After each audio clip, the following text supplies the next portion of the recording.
This meeting is being recorded.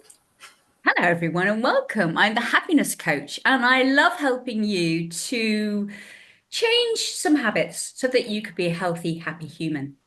And today I'm talking to the absolutely wonderful Sarah Yandell. Hi, Sarah. Hello, Julie. How are you? I'm really good. I love that you describe yourself as a heart-led business leader. I do. I do.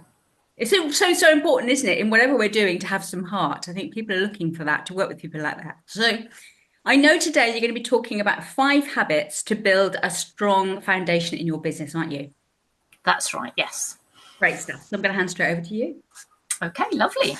So, yes, as you said, getting really good habits when you start to build your business is so important. I do find a lot of companies, a lot of business owners, they start their business and it's all very exciting at the beginning, and they start to grow even more exciting, and they're selling products and services, they're getting clients coming in, which is great, really, really good. And they're very, very keen to grow.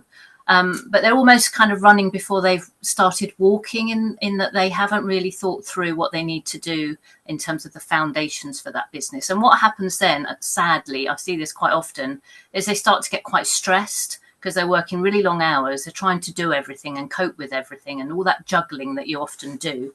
But if they actually put in some of these habits that I'm going to talk about now, that would be a much smoother process, and they'd be able to grow without all of those overwhelming feelings that they have at the beginning. So I shall get stuck into the first one. Brilliant, because we So, all want that, don't we? All, if you've got a business, we want it to be smooth, and we want for it not to feel like an overwhelming mess. So, yeah, looking forward. yeah, well, it's challenging. I mean, there's no denying running a business is challenging, but if I can help by making it a little bit easier, then I've done a great job.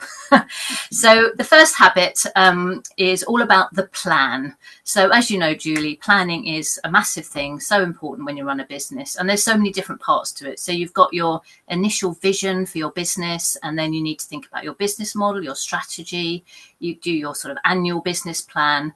So those are all really important. But in terms of the habits that you need to get into, that's very much more at the detailed level. So the monthly, the weekly, the daily plans that you need to make. You need to be consistent, because what you can be sure of with a business is it's never going to be the same. Things will change, and that's because of external influences, new competitors in the market, a change in the supplier. A lot of things are changing, so you need to be able to adapt, which is, although you need all those big picture visions, you also need to have that granular approach as well. And those are the ones that I'm going to talk about. So what I do, and what I works really well for me, is on the monthly plans, I have a whiteboard. So I have quite a detailed plan for 1 month, the current month.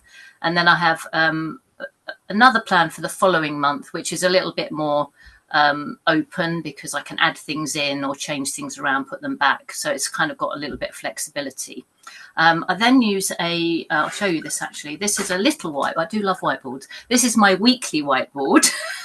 So what I put on there is what I call my rocks. So I normally just put one thing on for every day of the week. And those are the non-negotiable things. So whatever comes up during the week, I'm always going to deliver or do those things on each of those days. Everything else, obviously, I'll fit around it. But those are the ones that I make sure I do deliver on. And then it comes down to the to-do list. We all have a to-do list, and I'm one of those as well. So I always plan what I'm going to do the next day. So I look at, obviously, what my big rock thing is for that day, and then I'll put a to-do list together as well. And I've started using this. I don't know if you know anything about this, Rocket Fusion. What is it? It is a mini whiteboard. I like whiteboards. Another whiteboard. Fantastic. Well, it's like a book, but it's it's basically you can wipe the pages after you've used them. So it's like, it's really good because it's so environmentally, it's brilliant, because I don't know about you, but I always have piles of books, and now I've just got one. And it gets you into a really good habit at the end of the week, is you go through all the notes you've made during the week, and then you either think, well, I don't need that anymore, or you'll put a document together, or whatever you need to do, action it, and then you wipe it clean and start again the following week. So it's really good. Wow. So you've got your big whiteboard, then you've got a Yes. smaller one, and then you've got your daily to-do list on a slightly different whiteboard. That sounds amazing. Yeah, it's a bit of a whiteboard thing that I've got going on. I love it because you can just wipe it out and put new things in and do diagrams and Oh, pictures and fresh. Lovely. smiley faces. So that's the plan. And the main thing about planning is you need to make sure you've got targets, you need to make sure they're measurable, and then you need to make sure they're achievable. So those are the other three things to think about. I guess So, it needs to be fun, doesn't it, Sarah? The yeah, whole thing's got to be fun. The more fun you can, as far as I'm concerned, the more fun I can make something, the better. yeah, yeah, yeah. And I think it's that sort of keep revisiting it all the time. And when it's on a whiteboard, it's so much easier. If you've written a whole massive document, it's like, such an effort to change anything, isn't it? So, anyway, so we'll move on to the numbers, which is number 2. So the numbers is absolutely crucial for any business owner at any point. And I think a lot of people do rely on an accountant. And I'm not saying you shouldn't have an accountant, because you should have an accountant. But accountants look at numbers in quite a different way to the way that a business owner should look at them. So they're often looking at them retrospectively, because they need to do the VAT returns or the tax and so on. But as a business owner, you need to know those on a daily basis. You need to be looking at your numbers daily, weekly, monthly, like you do with the planning. So it needs to be flexible. And the first thing I would say definitely do, if you're not doing it already, is to get into the habit of having a P&L, profit and loss, very simply put together. And you can get that out of your software. If you're using Xero or QuickBooks or something like that, you can see that information in there.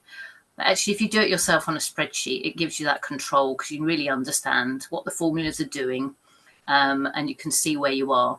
So it's basically your revenue, your cost of sales, your gross profit, operational costs, and your net profit. Those are the main ones to look at.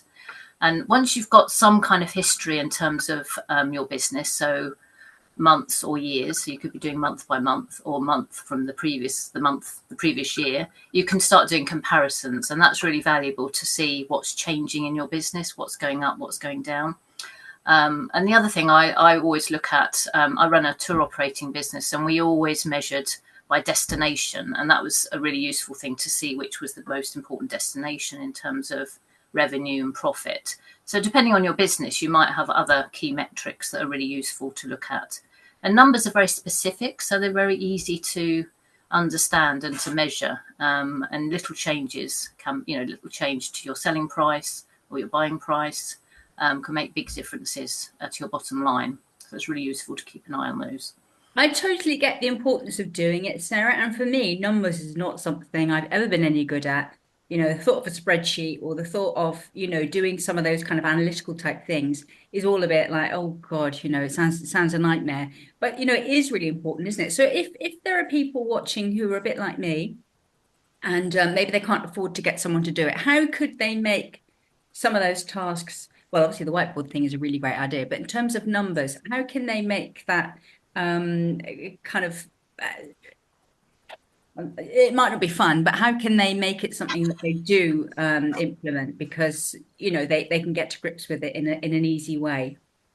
Yeah, it's just keeping it really simple. I mean, spreadsheets, some people might be scared of spreadsheets, but you only need a little bit of time to get your head around it. And if you're a small business and you've just started, it's not it's not a complicated business model. So you just start month 1, just start looking at what your sales were for month 1 and just recording them, and then look at how much you paid out for different things and write them down. And then you start, month by month, you start to see the pattern coming along, and you'll soon be converted to numbers, I can tell you. They're very exciting. Yes, and actually, I've just looked at my Google, my YouTube analytics, and it's really changed the picture of things for me in terms of who's watching. And so, yeah, no, I understand making a record is really important. So Yeah. a bit. Yeah, so the next habit is all about the people. So people, or humans, as you said, I love that, because we're all humans, aren't we? And although obviously there's a lot of automation now, artificial intelligence, and which is great, it's got its place and it's really useful. But what it's doing is helping you to be more human in the end, because you're using that information to be more human, because you've got more information to go on. And being human is really important in a business, because your clients are people, your customers are people. If you employ people, then obviously you've got staff. You could have, you might be having freelancers working for you. You could have a VA. Obviously you've got suppliers as well. And all these people you need to be able to communicate with effectively. And in terms of habits, it's just those little touch points that make a difference. People don't like being automated. We don't want to be automated. We want personal touches. And it's almost an opportunity for people now, because not everyone does it anymore. And, to get a call or to get a personal message or for someone to remember something about you, you're like, wow, that's really nice. And that makes them memorable. So the habit is really around starting to get to know who the most important people are, and just building a sort of picture about them and talking to them. And it's all about communication. And you know a lot about this as well. And that's listening. It's really important to listen. People want to be heard, don't they? They really do. And also, if you create great relationships with your customers, they're much more likely to refer you, aren't they? So you're much more likely to get more business. Yes. That actually brings me on to the next habit, actually, which is about marketing. So I'll dig straight into that because, obviously customers are people. And I think with marketing, obviously it's absolutely essential, but I think people get very carried away with looking for new business all the time.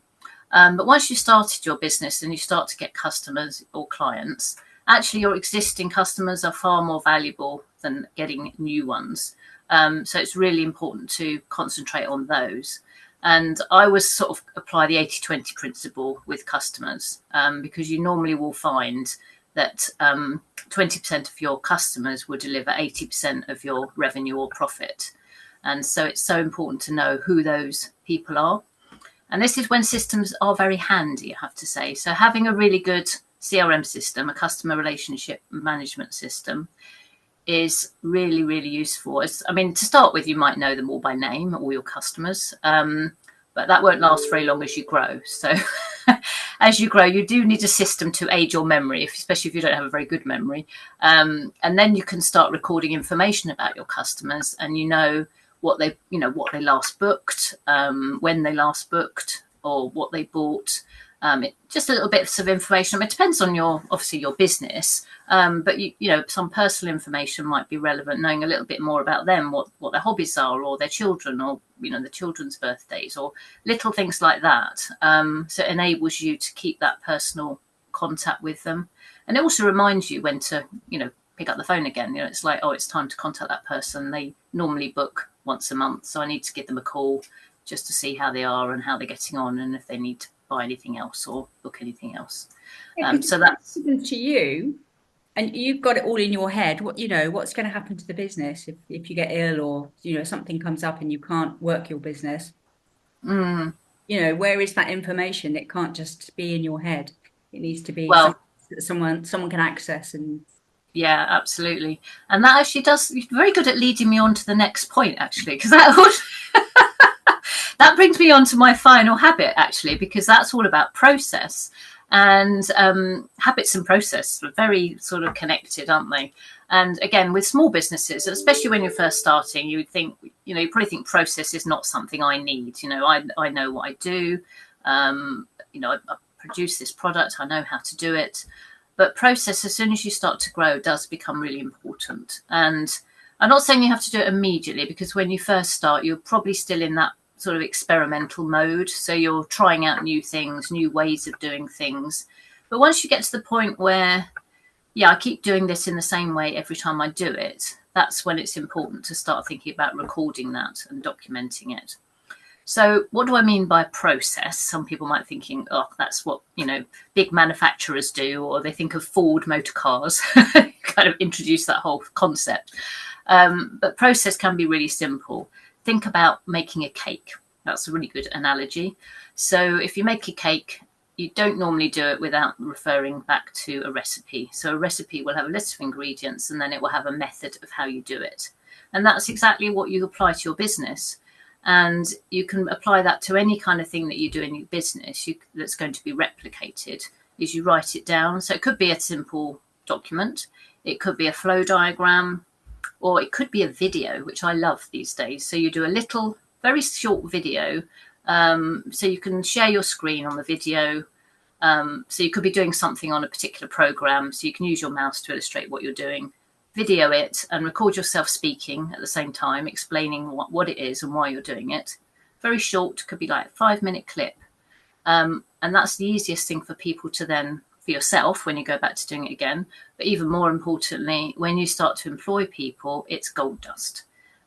Because then when you're training them, you obviously go through it with them, but then you can say, and now if you need to refer back, here's this clip about this particular process, you can refer back to it. So it will save so much time for people. So what you need to do in terms of habit, it's as soon as you think, right, this is a process that I've been doing a few times now. If you're doing it daily, you might think you can remember it. But even if you do it daily, and especially if it's only weekly or monthly, start making those little processes and write them down. And the second part of that is you need a system for your system. So, because you can have all these little documents, flow diagrams, videos all over the place, but you need to then start thinking, right, I need to categorize. I've got a section that's about this part of the business, that part of the business. And then, sort of have little bits of sections where you put everything. So you know where to go when you need to find a particular document. And then also other people who come into your business, you can say, this is the file that's got all the processes on it, and it's set out like this. And then if you need to find this particular one, this is how you find it. And then, they're off, they can do it. You don't have to micromanage them anymore because it's there and it's, they can refer to it. And it's obviously saves lots of time. And if you think about big companies, whatever your opinion of them, like Starbucks or McDonald's, they all have a process, a system. You know that if you want, my favorite, if I'm ever going to go, is a chai latte with coconut milk. I know that if I go to, whatever branch of Starbucks, that's exactly what I'm going to get. And that's important, isn't it? That uniformity. So people, you deliver what people are expecting.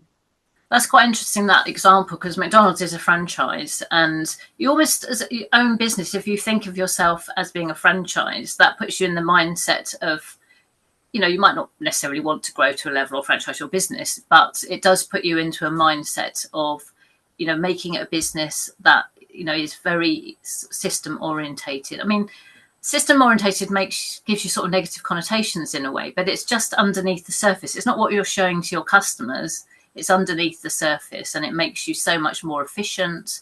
And going back to the marketing, it means you know your customers really well, because again, there's a whole process around making sure you know who they are. And it means that it can be easily replicated, and you can grow, obviously you can adjust as you go, but it makes it much easier to grow. So it's a really important one. Yeah, the whole topic might seem a little dry to some, but actually it's absolutely crucial, isn't it, to have a successful business? And there's been so many fantastic habits that you've put in there. I've really learned a lot, Sarah, so thank you.